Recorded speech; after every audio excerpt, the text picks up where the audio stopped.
أحب الوفاء بشتى الصور، أحب الوفي الأمين خدمت ٹوٹی پھوٹی شروع کی تو ایک چند چیزیں بہت سامنے آئیں، وہ یہ کہ ایک تو بحرین کا بازار آپ لوگ دیکھیں جب یہ سیلاب سے پہلے کی یہاں پوزیشن کیا تھی، یعنی کوئی پیرس کا بازار بھی شاید اس میں بھی کچھ حیا ہو، اور یہاں پہ بے حیائی بہت زیادہ۔ پھر ابھی جب سیلاب آیا اور اس کے بعد سے یہ سلسلہ کچھ عرصے کے لیے منقطع ہوا ہے، اور ابھی پچھلے ہفتے کی بات ہے، ہم آگے گبرال تک گئے تھے، وہاں سے ہم واپس آ رہے تھے بحرین میں، ہم نے صبح ناشتہ کرنا تھا تو ہم ایک ہوٹل میں داخل ہوئے۔ اس ہوٹل میں کسی این جی اوز کی طرف سے لڑکے اور لڑکیاں جن کا لباس وہ اس طرح تھا کہ وہ شاید بیان کرنے کے قابل بھی نہ ہو، اور وہ اس ہوٹل میں بیٹھی ہوئی، ہمارے ساتھ ایک ساتھی تھے، وہ ابھی آگے منکیال گئے ہوئے، حاجی شیرین صاحب، وہ بہت زیادہ ان کی طبیعت پہ بوجھ آیا، تو انہوں نے ہوٹل والے ساتھی سے بات کی جن کا ہوٹل تھا، انہوں نے کہا کہ آپ لوگ اس قسم کے لوگوں کو یہاں کھانا نہ دیں، ان کو یہاں چھوڑیں نہ، کیونکہ یہ اللہ کا عذاب ہے، اور اللہ تعالیٰ کا جب عذاب آتا ہے یہی چیزیں، تو لوگ جو ہیں باہر سے آتے ہیں اور یہاں پہ فحاشی اور یعنی یہ پھیلاتے ہیں، اور یہ پاک معاشرہ ہے اس کو آلودہ کرتے ہیں۔ اور دوسری چیز، یہاں کے جو مقامی لوگ ہیں وہ ان کے لیے سہولت کار بن جاتے ہیں۔ سہولت کار سے مراد یہ ہے کہ ہوٹلوں میں ان کو جگہ دی جاتی ہے، کھانے پینے کی سہولت ان کو دی جاتی ہے۔ تو اس چیز کی روک تھام کے لیے سب سے پہلے جو ہماری رائے ہے وہ یہی ہے کہ لوگوں کا تعلق اللہ تعالیٰ کے ساتھ بنانا، اور ایک یہاں پہ مقامی سطح پہ علماء کی سطح پہ اس چیز پہ فکر ہونی چاہیے کہ اس معاشرے کو دوبارہ آلودہ نہ کیا جائے۔ اس کے لیے ہوٹل ہیں، یہاں پہ تمام پٹھان اور غیور لوگ ہیں، اور ان سے بات کی جائے، انفرادی طور پہ اجتماعی طور پہ بات کی جائے کہ یہاں پہ ایک وہ بنا دیا جائے، ایک معاہدہ ہو جائے، اور وہ کہ ہم لوگوں نے یہاں پہ فحش لوگوں کو نہیں چھوڑنا۔ جو فیملیز ہیں، ٹھیک ٹھاک فیملیز ہیں، وہ آتی ہیں، یا اور سیاح آتے ہیں وہ آئیں۔ تو پہلی بات تو پہلی رائے تو یہ ہے۔ دوسری چیز کا فقدان دیکھا گیا یہاں پہ، وہ یہ کہ نماز کی کمی۔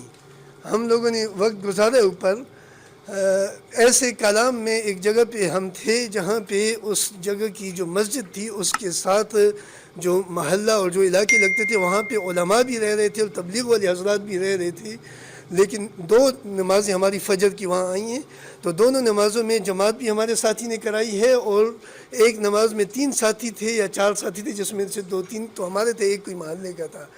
اور دوسری دن نماز میں ہم نے پھر محلے میں بات کی، ہم لوگ گئے، ہم نے محلے میں بات کی، اور اس بات کا تھوڑا بہت اثر یہ تھا کہ دوسرے دن صف میں کوئی 8-10 بندے تھے۔ تو یہ چیز جو ہے یہ بہت زیادہ ضروری ہے۔ ہم لوگ بنیادی چیز کی طرف دیکھیں کہ یہ یعنی لوگوں کی نئے سرے سے آبادکاری جہاں پر ہوگی، اس کے ساتھ ساتھ ہم لوگوں نے وہ معاشرہ دوبارہ سے قائم کرنا ہے جو ہمارے دادا پردادا کے زمانے سے یہاں کا ایک پاک اور پاکیزہ معاشرہ تھا، اور وہ آلودہ ہو چکا ہے۔ ابھی کسی بھی طریقے سے دوبارہ وہ آلودہ نہ ہو جائے۔ ابھی وہ لوگ تقریباً بند ہیں، لیکن دوبارہ کسی بھی طریقے سے آلودہ نہ ہو جائے، اس کے لیے یہاں کے مقامی علماء اور مقامی لوگ سر جوڑ کے بیٹھ جائیں اور اس کی کوشش کریں، اس پہ بات کریں۔ دوسری چیز، گھر بنانے کے حوالے سے ہم نے جو ایک چھوٹا سا تجربہ کیا ہے وہ یہ ہے کہ ایک کمرہ 18x12 کا، 16x12 کہ 18x12 میں بھول چکا ہوں، ایک کمرہ، اس کے ساتھ ایک باتھ روم اور ایک کچن، 16x12 کا، اور ساتھ میں ایک 2 فٹ کا برآمدہ۔ اس قسم کے چند گھروں پہ ہم نے شروعات کی ہے، اور طریقہ کار ہمارا یہ ہے کہ ہم لوگوں نے ان کو پیسے نہیں دیے، بلکہ وہ باقاعدہ وہاں پہ کام شروع کروایا ہے، اور اپنے ساتھیوں کی نگرانی میں وہ کام کروا رہے ہیں۔ یعنی ہمارے تحریک ایمان و تقویٰ کے ساتھی یہاں پہ ہیں الحمدللہ مختلف جگہوں پہ۔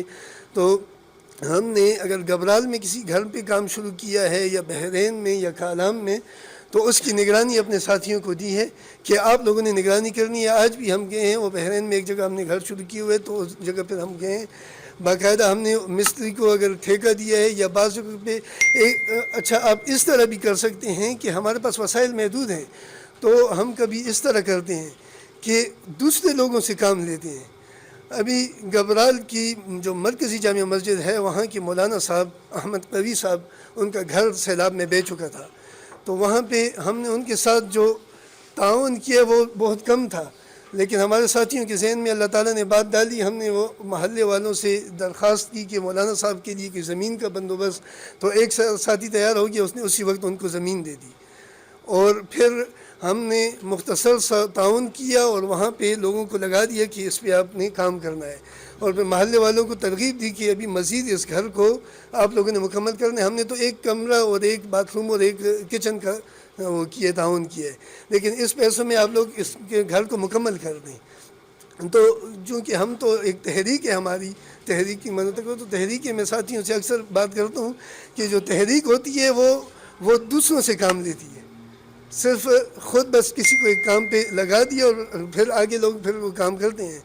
تو باقی لوگ بھی اس طرح کریں. آپ کے پاس وسائل محدود ہوگی کبھی تو طریقہ کار ایسا اختیار کریں. ابھی تقریباً 2 لاکھ روپے لاگت آتی ہے جو ہم نے وہ کیا، تجربہ کیا ہے. ایک کمرہ، ایک باتھ روم اور ایک کچن جو میں نے بیان کیا. یہ آبادی ہے بلاک کی، اور اس پہ جو چھت ہے وہ یہ جو ٹین کا چھت ہوتا ہے یہ ہے. اور اس میں بھی پھر اس میں یہ بجلی اور نلکا اور یہ چیزیں نہیں شامل. لیکن اس کے لیے پھر ہمارے بعض ساتھی ہم نے ان کو متحرک کر دیے کہ آپ دیکھیں کوئی نلکے والی کمپنی ہوگی تو اس کو کہیں کہ بھئی ان کو نلکے مہیا کر دیں، بجلی والے کو کہیں کہ بجلی کی تاریں مہیا کر دیں. تو اس طرح سے وہ تھوڑے سے پیسے میں ان کا کام زیادہ ہو جائے گا. تو یہ ایک طریقہ کار ہے. اور ڈیٹا اکٹھا کرنا جس طرح بھائیوں نے کہا وہ تو بہت ضروری ہے. تو ہم لوگ بھی اسی طرح کرتے ہیں کہ جہاں جہاں ہمارے ساتھی ہیں ہم ان کو کہتے ہیں کہ آپ لوگ دیکھیں کہ کہاں پہ مستحقین ہیں. بحرین میں ہمارے پاس تقریباً 42 گھروں کی لسٹ آئی تھی. تو ہم لوگ گئے اور وہ 42 گھروں کی لسٹ کو ہم نے اٹھایا. وہ حقیقت تھی وہ سب کے گھر بہ چکے تھے، لیکن ہم نے ان میں سے صرف 2 کا انتخاب کیا. وہ باقی 40 کا کیوں انتخاب نہیں کیا؟ اس کی وجہ یہ تھی کہ کسی کا گھر بہ چکا تھا لیکن ساتھیوں نے ڈیٹا اکٹھا کیا ہوا تھا، اس کا دوسری جگہ پہ گھر تھا متبادل. یا کسی کا گھر بہ چکا تھا لیکن اس کی بازار میں دکان تھی اور کاروبار چل رہا تھا، تو چلو یہ اپنے لیے خود گھر بنا لے گا.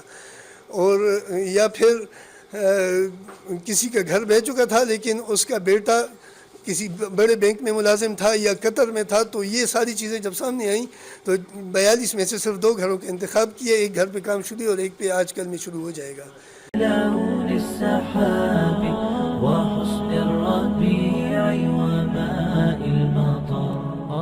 مقامهم فوق رأس الجبال وفوق الروابي وعند القمر ويا من تحب غياب